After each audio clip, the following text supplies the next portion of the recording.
Bob Nation You. Squad. Hell yeah, baby. Coming to you live from the DNVR studios. It is the DNVR post-game show for Colorado's 24 over Iowa State. Number 22, Iowa State. How about that, man? We got Uncle Neely here. RK will be joining us shortly. We are presented by Game Time. Download the Game Time app. Use the promo code BUFFS, BUFFS. You'll get $20 off your next purchase. Shout out Game Time. How we feeling? Oh, how we feeling? I feel great, man. Because this is a perfect blend of I told you so, and we had to have it. Like we classified this game as a must-win, and we won it after telling people we were going to win it. There's a couple of better feelings in the world, such as clean sheets, new draws, new contact lenses, but this is right up there with it. That had to have it, and they got it.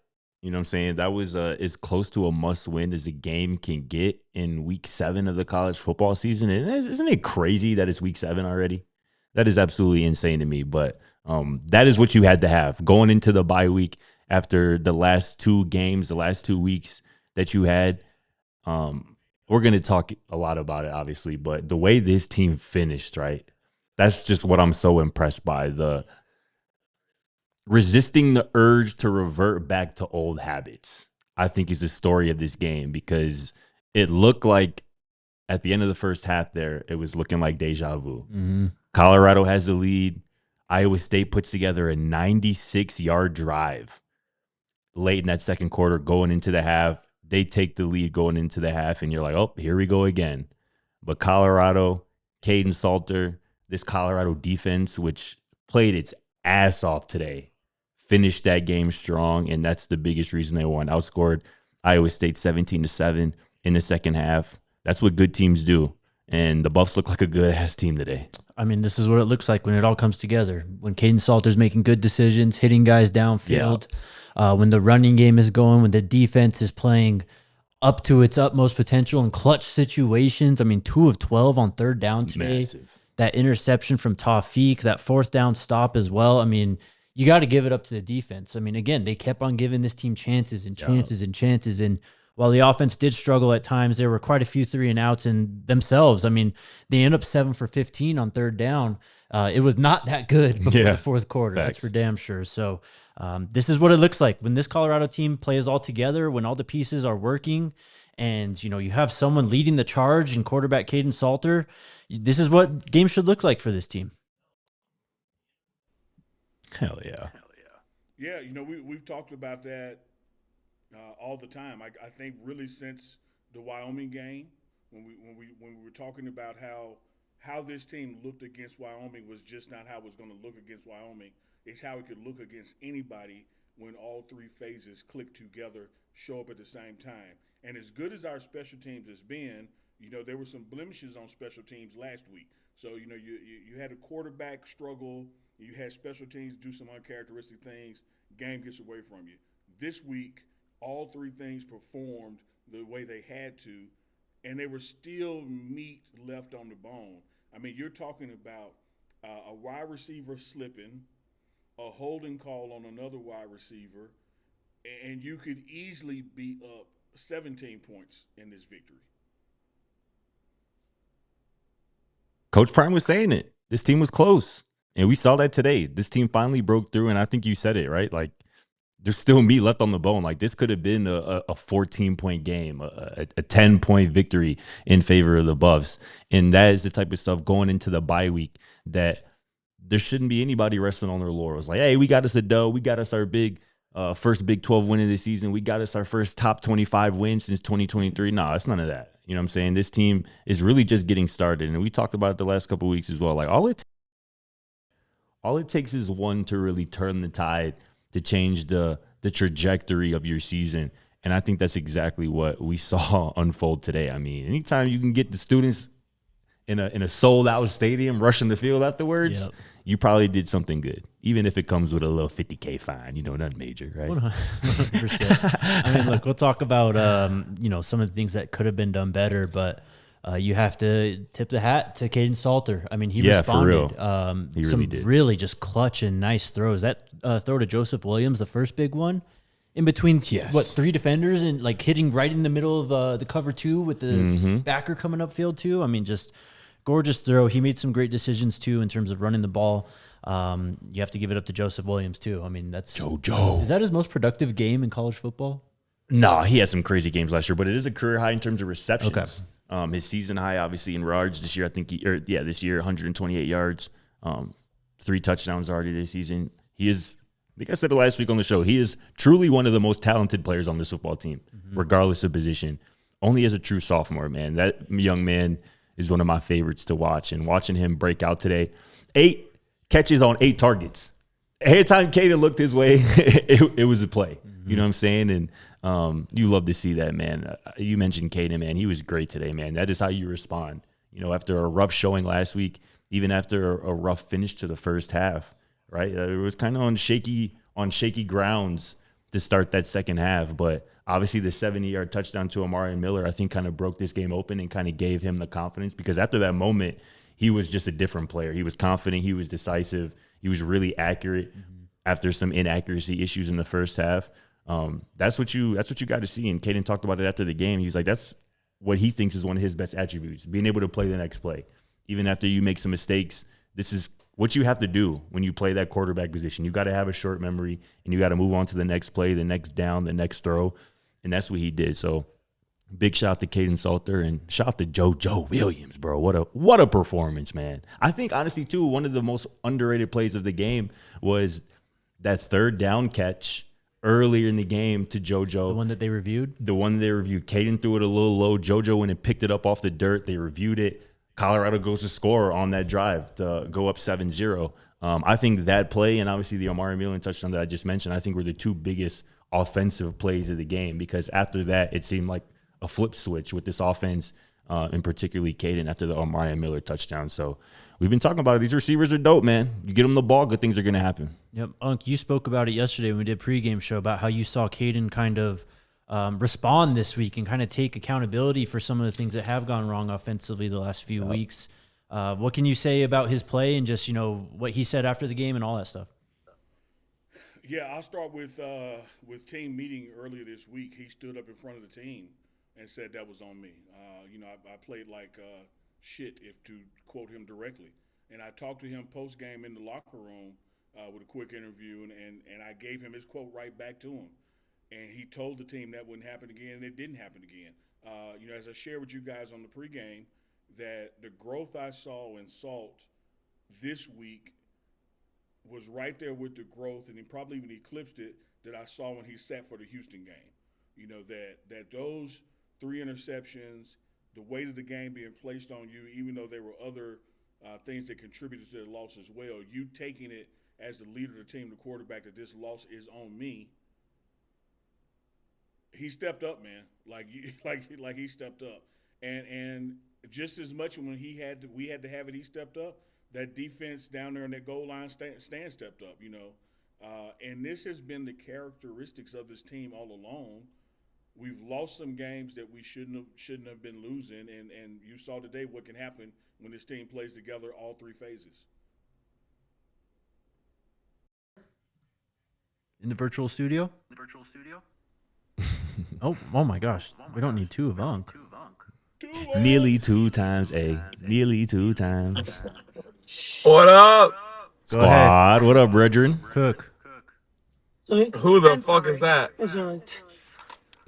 What? Can you guys hear me? Yeah, you're live. Put down your hand. Blind spots. Oh, yeah. Sorry, the Uber driver said I can't put my hand up that high. Can't see. Cook, go off.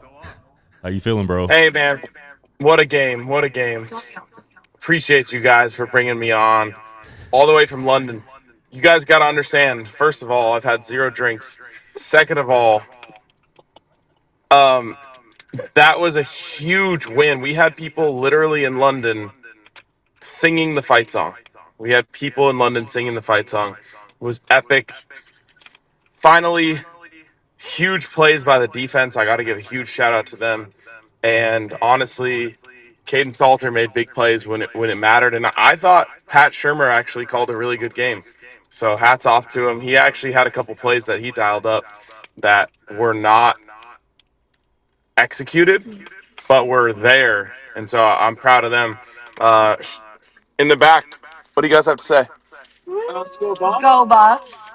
Let's go Buffs. Scotty, I had a tequila lemonade in your honor. Go Buffs. She had a drink. I had 0. Why are you guys at the studio? They're not even talking. You would not believe it. That's all I'm gonna say. Hey man, RK, bro. People are saying, bro, that you might just have to stay away from Buffs games, bro. The last 2 you missed have been great Colorado wins, bro. What do you have to say about that? All right, first and foremost, don't tempt me because I love London.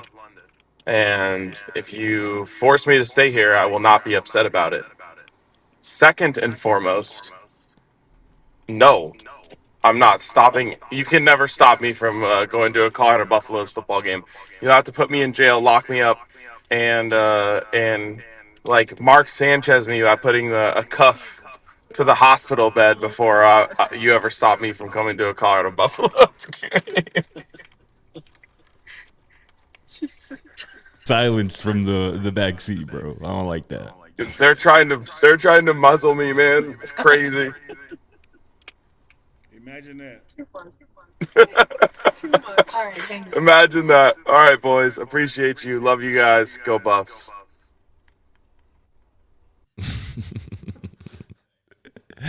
Oh man, he's something, ain't he? He is something, no doubt about it. Let's take our first break and then we'll dig into some more here.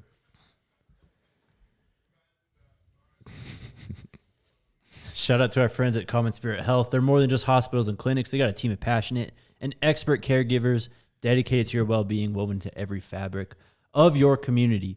Not just surgeries, preventative care, but, what's the word for it? Sports medicine. Yes. Right.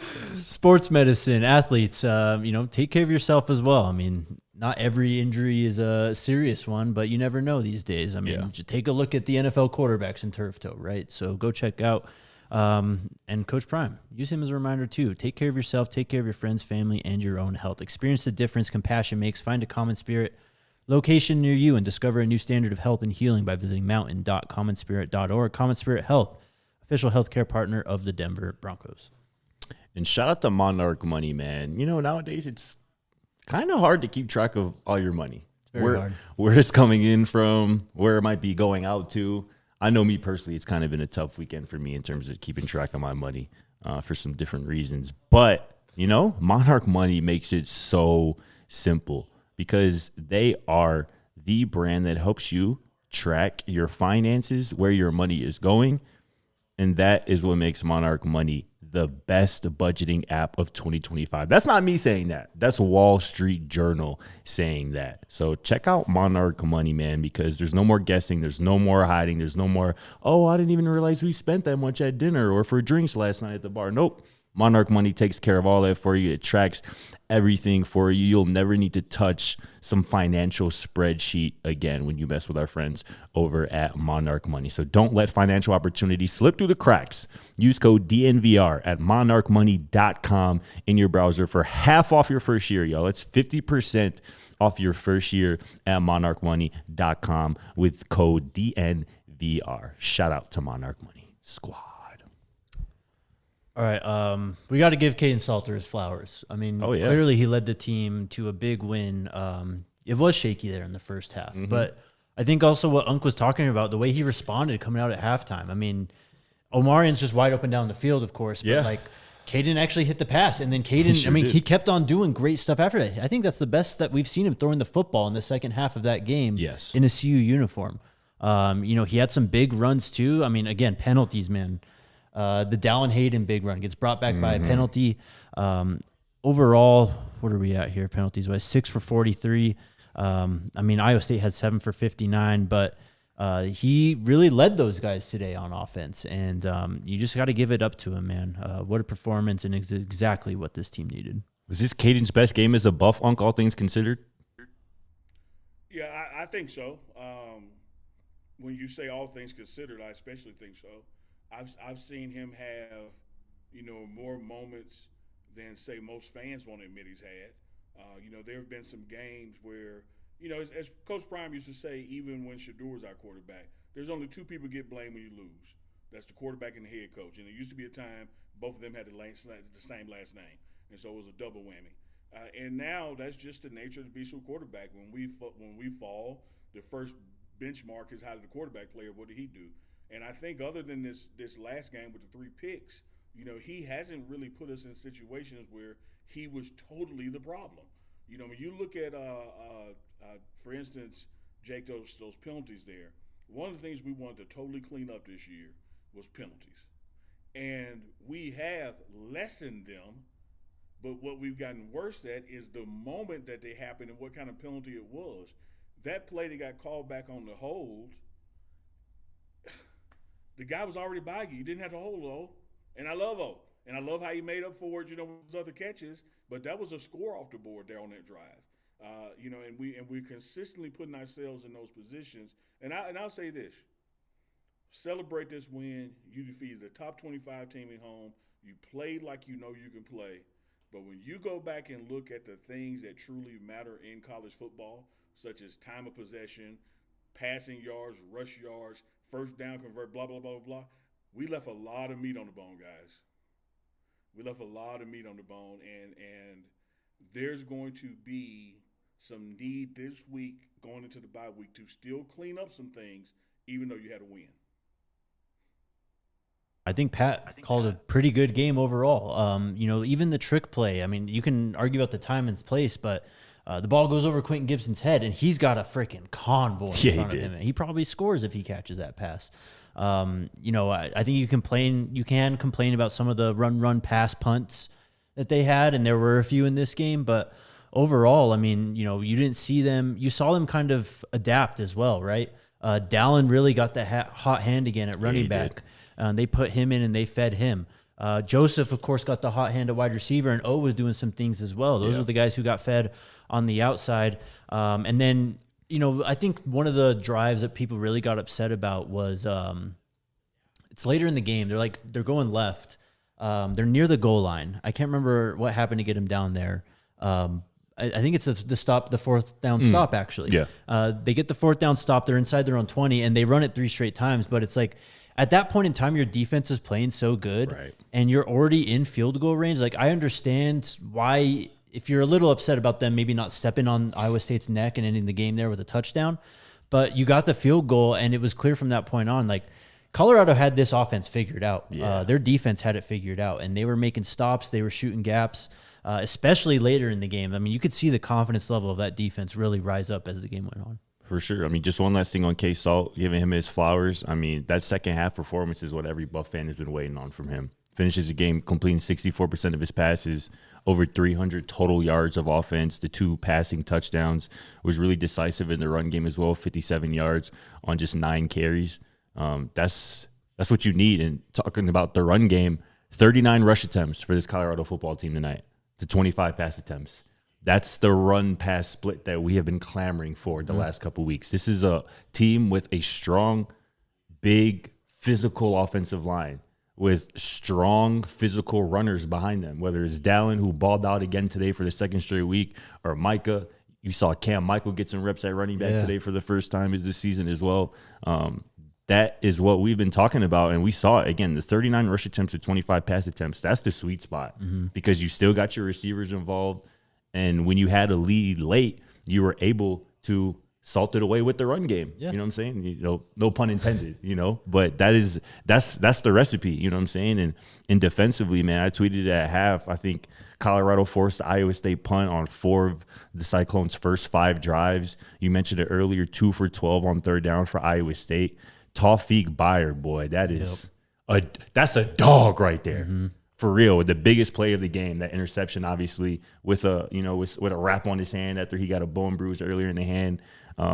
He was all over the field, 7 tackles. Jeremiah Brown also deserves his damn flowers, man. 10 tackles today, 17 tackles over the last 2 weeks, 2.5 tackles for loss. He has really took and ran with that starting linebacker spot alongside Reggie Hughes. So a lot of good, man, and that's what it takes to beat a top 25 team, right? Get your first top 25 win since that 2023 season opener against TCU. First at home since the Nebraska game in 19. In 19, exactly right. And if that wasn't big enough in itself, you did it with a handful of 2026, 2027, even some 2028 high school recruits in the building to witness that and to turn up in the locker room.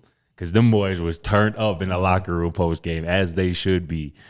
So that's just awesome to see all of it. Uncle, I'll throw it to you here in a second. I just want to say something about what Scott said about the run-pass balance. And this is probably the biggest sign of growth you could see from Caden Salter. He trusted his receivers today. Yeah. He just put it up. Facts. It's what we've been asking for the last 6 weeks before this. Those guys are good out there. Coach Prime emphasized that after the game today as well. And also, he really praised Joseph Williams, but they're that dynamic. They're that good. Just throw the ball up near them. I know the touchdown was broken coverage and all that, but O was still making some plays. And when you have Joseph Williams playing like that, it's kind of like running back. It's a hot hand. You just got to feed him. Go ahead, Unc. Yeah, I want to, double back on something because we talked about it on our pregame show. When you look at the way this team was structured in the offseason, the needs that were addressed, here's another I told you so moment, Jake. Put your seatbelt on out there. Stop worrying about the injury report. This team's got depth. This team's got not only depth, it has talent at those positions. And look at the way the most injured group out there, the D-line, and look at the way the D-line played. Because we finally have trenches with depth and talent on both sides of the ball. So when people go down, you're just never going to hear Coach Prime or this team say, "Oh, we would have won if such and so wasn't hurt." This team is not built like that for this season. Yeah, we've lost some games and that kind of thing, but it never has something to do with because who was missing. You look at when a receiver is out and you don't notice. You look at when a running back is out and you don't notice. D linemen, 2 or 3 of them out and you don't notice.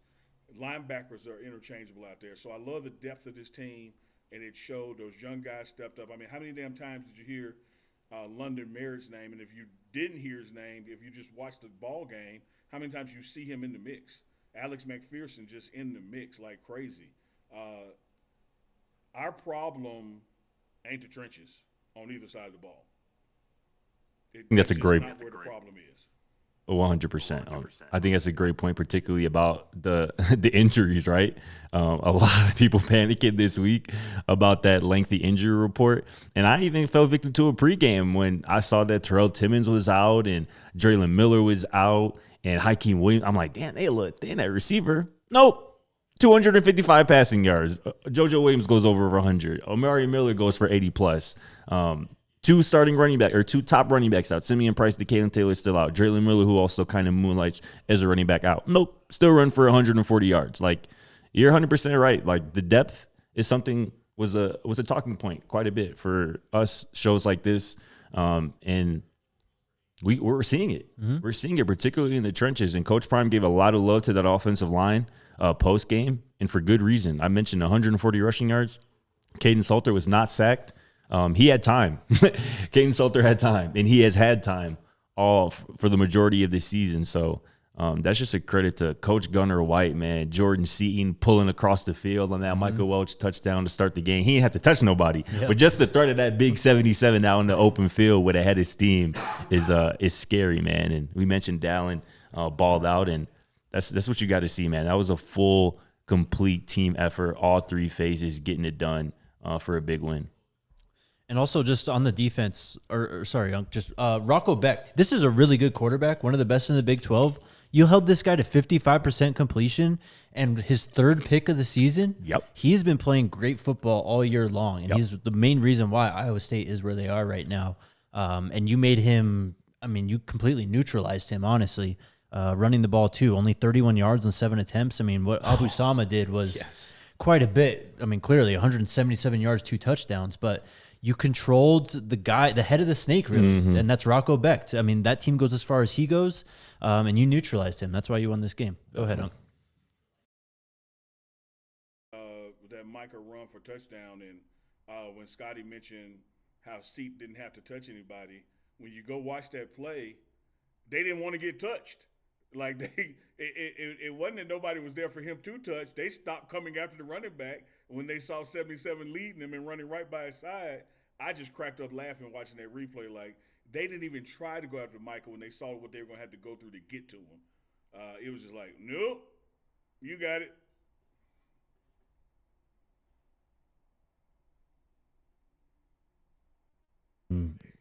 That's just what we talked about all offseason, right? I mean, this is still one of the biggest lines in college football when you just go by size and weight. And that just it matters, especially when we're talking about 18 to 23-year-old kids, man. That's a clear advantage that there's maybe 5% of teams in the country who have that type of advantage. And Colorado does, so it's great to see them finally embracing that. Go ahead. I want to mention Young Steph brought it up in the chat, and it's up on the screen right now. He goes, shout out to Yates. He really held it down that corner. Now, Ivan Yates had some plays today where he looked good. He had some plays today where he got. But that third cornerback spot has been a rotating door this season due to injuries, due to some poor play. Obviously, we're still waiting on R.J. Johnson to get back from injury.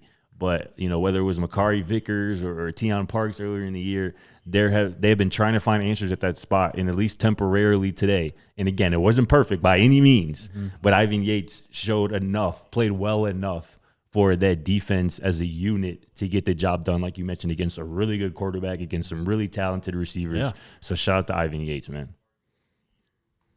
Scotty, I love that because you talk about the layers of defense, right? That they all depend on each other. You remember the success of that Tampa 2 down there in Sapp's days, where you had like Hall of Famers at each layer of the defense. And so when someone's great in front of you, you can have a day where all you got to do is be good or average. And when you look at what started up front with this D-line and a linebacker, finally leading in tackles versus having a safety or a corner lead in tackles, that really just takes a lot of pressure off back there. One thing I can say as challenging as this secondary has been, to really rise to the occasion, the total defense made it where they did not get picked on by a damn good quarterback.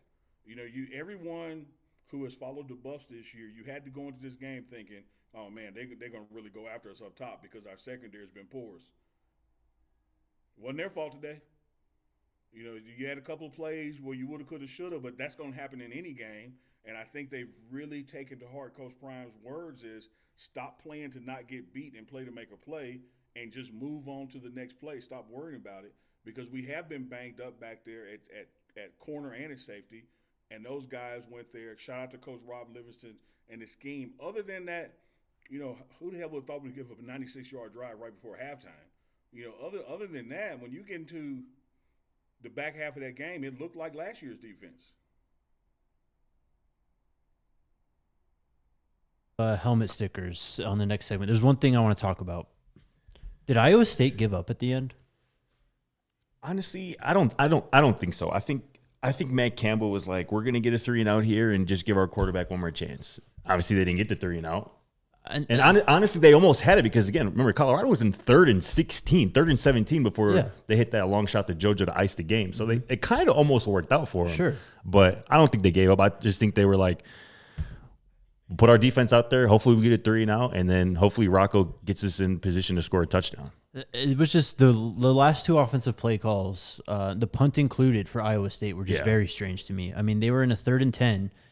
You knew they weren't going to go for it, or they were going to probably go for it on 4th down, which makes it even crazier why they punted. Yeah, right. Because they've had kicking issues all year. So even if a field goal wasn't going to help them there in that situation too. You had to score. Right.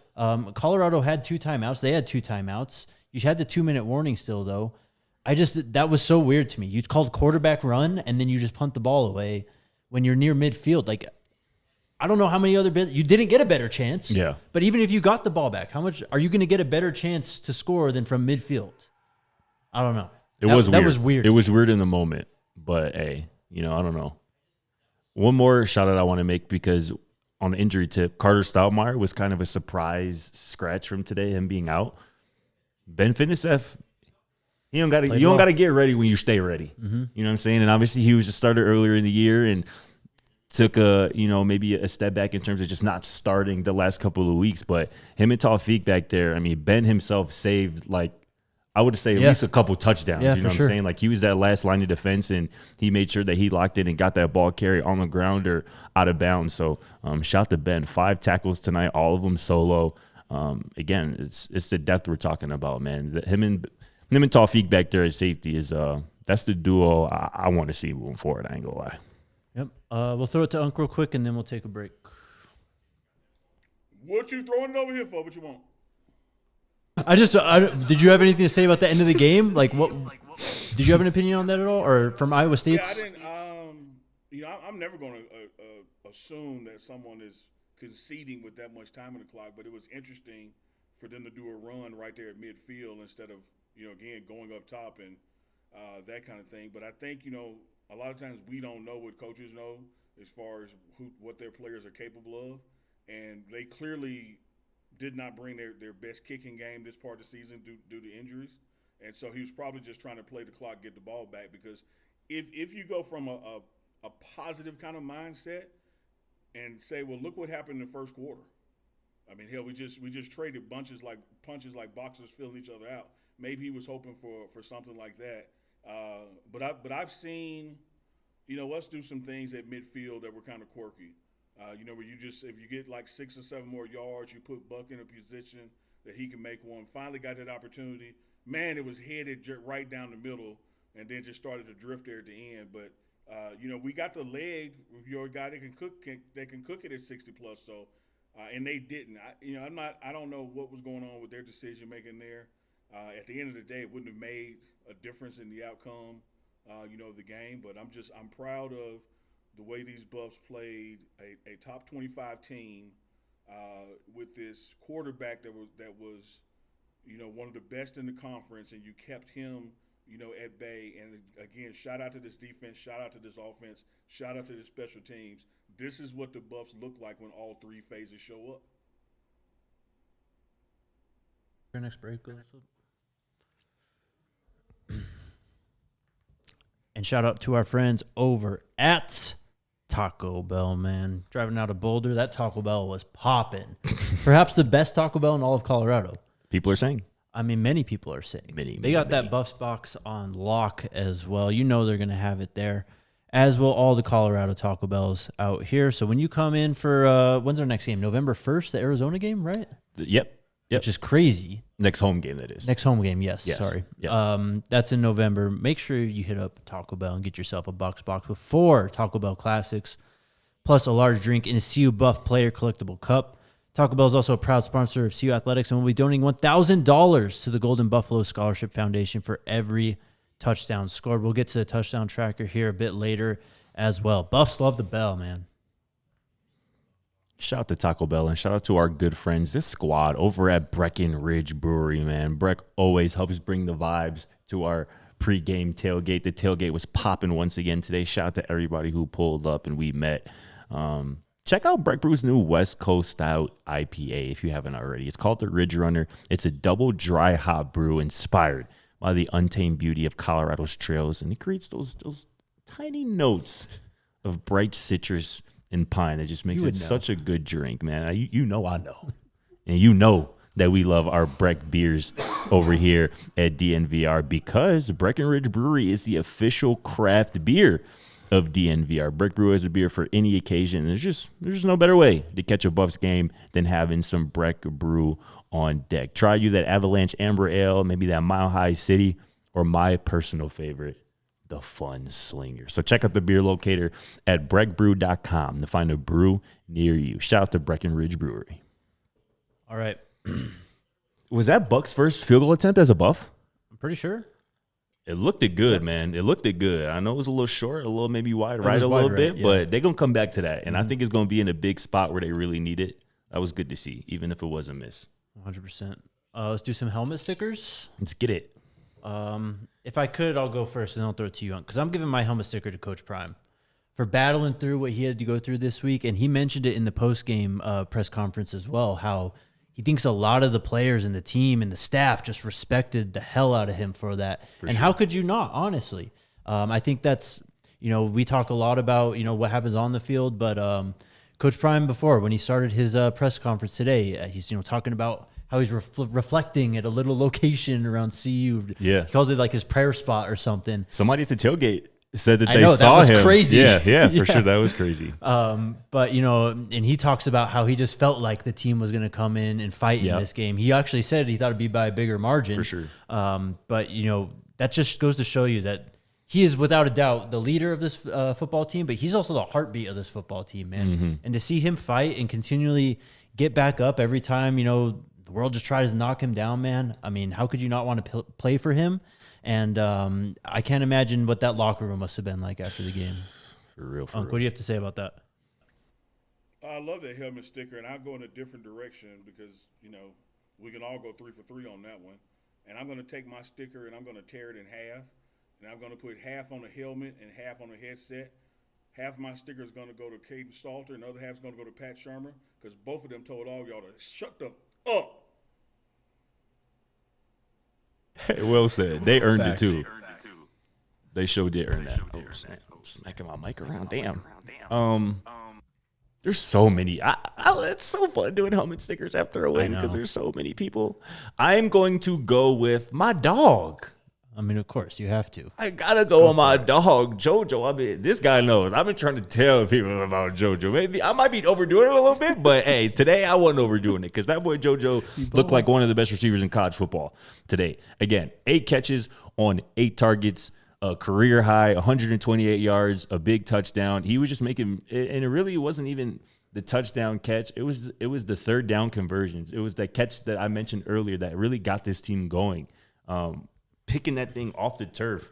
And Caden even mentioned in his post-game presser, he was like, it was a bad throw by me, but JoJo bailed me out in a big spot. So, Joseph, I think this is just the beginning of his breakout as a Colorado Buffalo. He already broke out as a college football player when he was the freshman player of the year in the American Conference last year. So, man, JoJo, he balled out, man, and I just love to see it. Going around again, I'm going to go with London Merritt, man. First college start, and he was living in the backfield. As Zunk said, the stat sheet may not show it, but when you go back and rewatch the game and, when people are going to put out their grades and stuff, I guarantee you he's going to be very highly graded. There were a lot of plays, too, where, he's like tripping a guy up or like, batting a runner's leg, and then someone else finishes the tackle and they get credit for it behind the line. So to see that out of a true freshman, when you have these recruits there, I mean, there's no telling what it did in that department, but it's also, we've talked about it a lot recently, this youth movement coming up in this team, and it may be happening slower than some of us would like, but those boys are coming. And that IMG to Colorado pipeline still looking strong right now. Mm-hmm. Who you got next, Unc? Well, I'm going to go with a guy that followed Coach Prime to Colorado, got in the portal, got back out of it, shared some tears with Coach Prime, worked his ass off. And I know a lot of people like to point at the stat of when we score 31 or more, we win. We also win when one of our linebackers leading damn tackling instead of a safety or corner. I'm going helmet sticker Jeremiah Brown, man, played his ass off tonight. He's been balling, man. And that's what you see, right? Dudes develop. Development isn't linear. It's not a straight line one way or the other. Mm-hmm. And JB has really, the last couple of weeks, looked like one of the best defensive players on this team. And he deserves it for that loyalty that you talked about, you alluded to there, Unc. My next helmet sticker, I'm going to stay on the offensive side of the ball, man. I think Dallin Hayden deserves some love, man. Yes, he does. Second straight week where he's really brought a strong level of physicality to this run game. He had a couple runs today where it was like, ooh. Yeah, that boy brought his pads today and running fierce, running hard. He got the shout out. The video's going viral right now, but Michael Irvin, after the game, showing Dallin a lot of love. He said, you know how Michael Irvin do. I don't even gotta do my Michael Irvin impression, but Dallin over the last 2 weeks, 5.5 yards per carry, 119 yards over the last 2 weeks, 58 of them today. Yet to get in the end zone, but the way he's running, that'll be probably the next time we see the Colorado football team take the field. Shout out to Dallin. I don't know if y'all got any more. I'm just gonna give helmet sticker to Cam Michael. Just what that guy's been through in terms of the injuries. It was good to see. It was fantastic to see him on the field. He almost had a massive play too. He stepped out of bounds. They ruled it an 8-yard gain. Mm-hmm. The speed is so obvious, though. Yes. I mean, that guy's just got to get the ball more moving forward. I don't know how they're going to figure it out with this running back wide receiver split thing going on right now, but I can't wait to see more from Cam Michael, man. He's electric, and he's got a very bright future ahead of him. You got anything else, Unc? Yeah, I'm going to give a helmet sticker to the bye week. Because to go into this bye week after a win like this against a top 25 team and the healing up that's going to take place during this bye week, this team is only going to be better when it goes to Utah. Going with a lot of momentum, man. Coming all rested. Some of those guys you'll probably get back from the injury report who might have missed today. It's another big opportunity. Are they playing right now? Or are they still – they probably just kicked off Utah against Arizona State. Last one I'll give before we probably move on. Maybe get to Super Chats. We mentioned him already enough today, but Tawfiq Byard, man. Tawfiq Byard. 2.0. The pick, 7 tackles again. He has turned into the heart and soul of his defense.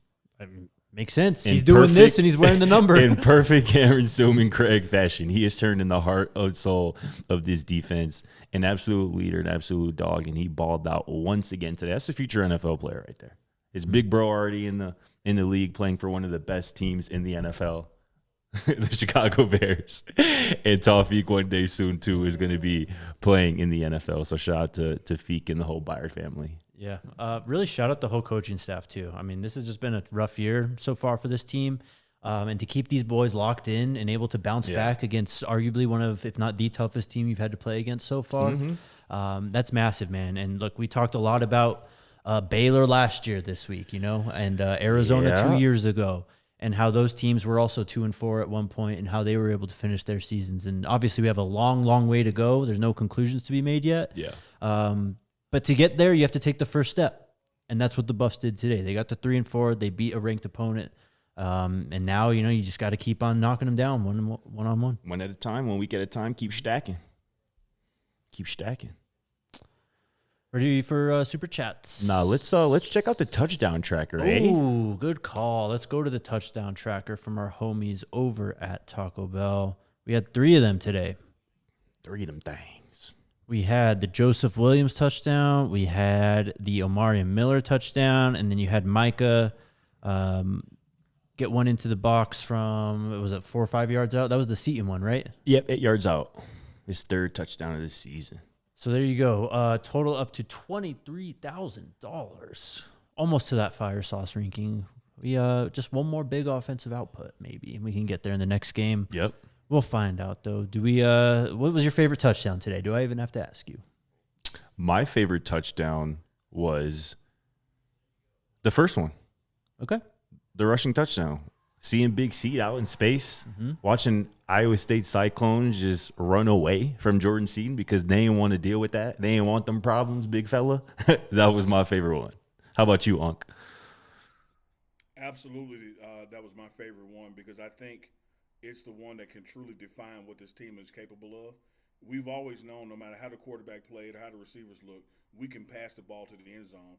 What our problems has been inside the red zone is can we run the ball into the end zone without it being on the 1 yard in the QB sneak. And I thought the way that play was designed, 8 yards out, going in untouched with the big man leading you in, that's the kind of football that we got to play the rest of the way if we're going to do what Baylor did a year ago and run off the schedule and still make it to a bowl game. It's going to be with those kind of plays.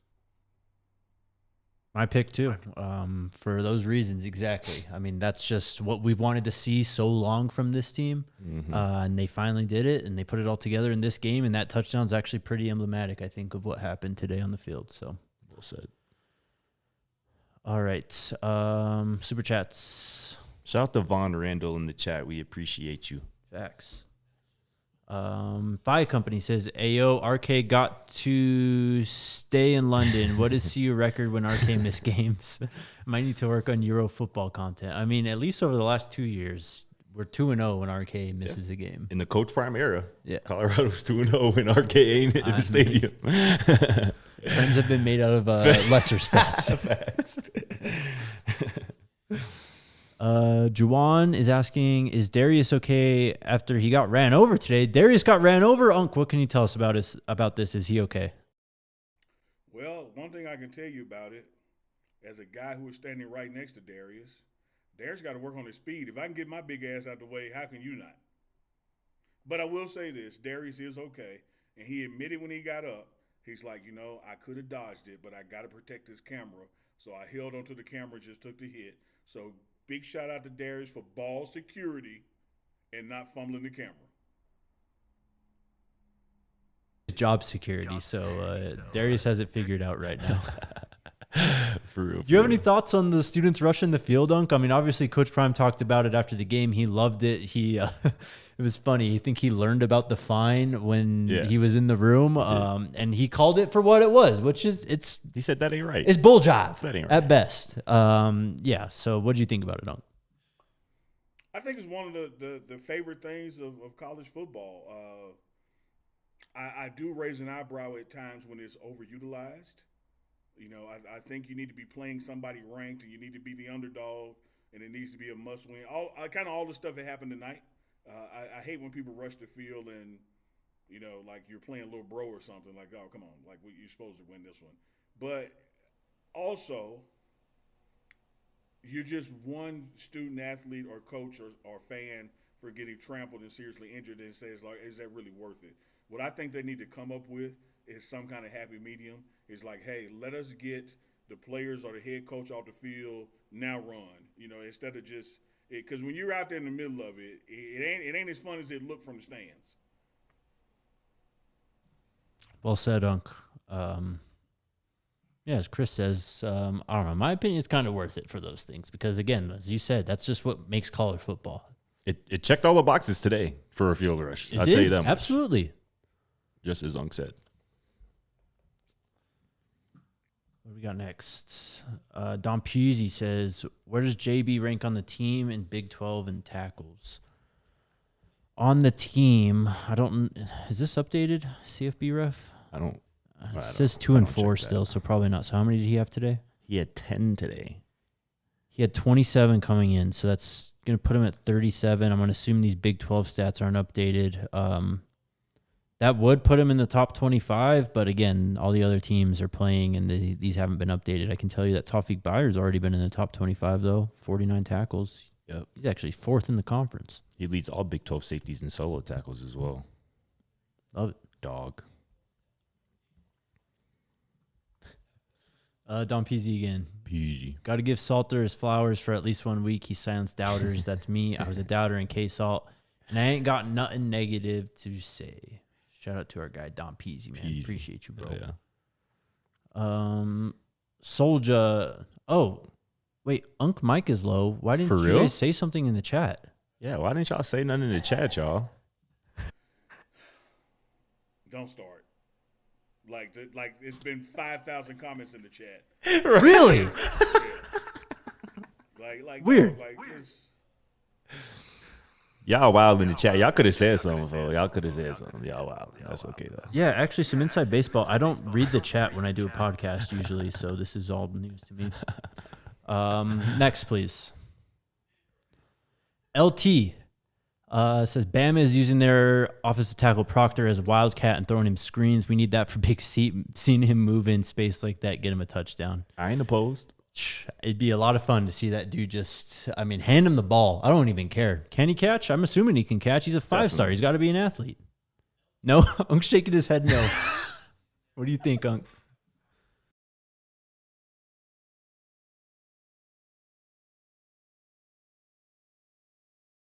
And say, hey, let me teach one of those thoroughbreds how to catch a frisbee. You let a damn thoroughbred do what it does, man. Like, don't mess up the meal ticket on some gadget shit with Seton now. No. That's the top. That's a top 5 pick right there, man. Chat's right here. I promise. We know. Y'all gotta know we trolling. Can you scroll up in the chat though real quickly to a comment? Just a little bit further from Kelvin Whitaker right there. He goes, Colorado Center need to get some love. He's been holding it down. Absolutely right. Zarian McGill has absolutely been holding it down since week 1. He has been one of the most consistent players, not only on the offensive line, but on the Colorado football team this year. He has been great. He has honestly been a godsend at one of the most important positions on this team. He is a big reason why Caden Salter has mostly been upright and had a lot of time. So shout out to Zarian McGill. He certainly deserves his flowers as well. One of the biggest positions needed of improving over the last 2 years. Unc, what can you tell us about how Zarian's played and just what you see from the guy, hearing from him every day? Man, you said it perfect when you said hearing from him every day, because you don't hear from him every day because the dude just shows up with a lunchbox and goes to work. Like, he's not one of the more dominating personalities on the team. You don't turn a corner and hear his voice before you see him like you do Coach Sapp. But when it comes to being in that seat in the meeting room early, doing the damn film study, and doing the work, he's checking all those boxes. You know where Zarian McGill from? I don't. You do. Say it. No, let the chat say it. That went from the ship. Bam! From the ship. Let's go. All right, I think we got a couple. We got a couple more super chats. Verdon says, we missed you, Unc, at JSU homecoming. Shout out to the JSU Tigers. They move on to 5-1 on the season with a 38-34 win over Alabama State in the homecoming game. Come on, Unc. Yeah, that was huge, man. The Tigers were dominant last year, won the SWAC championship and the Celebration Bowl. But on the path to pulling all that off, you faced a number of teams in the East who were literally on their third-string quarterbacks due to injuries. So what today was essentially for the SWAC championship, because you were going up against the other top quarterback in the conference in body. And you saw, when you look at Jack State's past games and look at this one, that's the reason it was so close. It's a quarterback league, just like it is in the other league. Shout out to Jack State for getting that homecoming victory, 4-point win, putting up 38 points over who's going to emerge as the rival in the conference. Because since Willie Simmons departed, FAMU has really kind of fallen off, from that throne. But Jackson State got it done, and now, you don't want to look ahead, take things for granted, but the SWAC East is yours when you beat that team today out of Alabama. Hell yeah, man. Congrats to you and all the JSU faithful, man. That's big time. Final thoughts, unless you got anything else you want to touch on. I think we are Gucci. I'll start, man. I mean, this bye week is thank God it's here. Yeah, for real. But man, they needed this win more. Just in terms of morale and belief, and just I don't even know what's going on in the locker room, in the facility, in terms of day to day and all that. But I imagine it couldn't have been easy the last few weeks, especially. So, shout out to Coach Prime, obviously what he's been through again, but shout out to this team, man. You can see the belief. I think that, clearly they see what we're talking about, that this is a complete team. They just got to put it together. But credit to them for fighting for that too. Yeah. Like, I think it's very easy in this day and age in the transfer portal in college football when your seasons can turn south really, really quickly. And it's easy for teams, I think, to give up. Look at what Oklahoma State's going through right now. Clearly they have a coach fired and all that. That is a program in complete free fall, though. Not saying Colorado could have gotten there with this current leadership and all that, but just an example of how south things can go and how quickly. So this bye week's going to be well-deserved. And, I think there's a chance we see an even better football team, a more together football team the next time they take the field in Utah in a couple weeks. I completely agree. They might have learned a really valuable lesson tonight about how to finish games, about how to finish strong, how to come out of the halftime break with a sense of urgency and kind of treat it like its own game. And I think kind of Coach Prime switching up the practice kind of setup format this week to put focus and emphasis on law. Y'all, this is the third quarter. This is the fourth quarter. Clearly, you can't really argue with the results, the immediate results, because that was a Colorado football team today that met the moment, right? Again, when that game was slipping away at the end of the first half and it was starting to feel like deja vu from the last 2 weeks, that coaching staff, those players on that team said, no, we're not doing that again.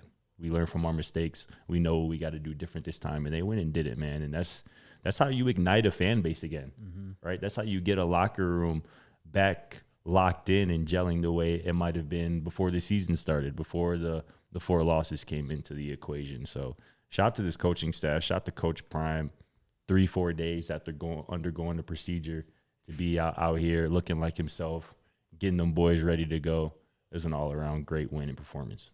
Your final thoughts, Unc?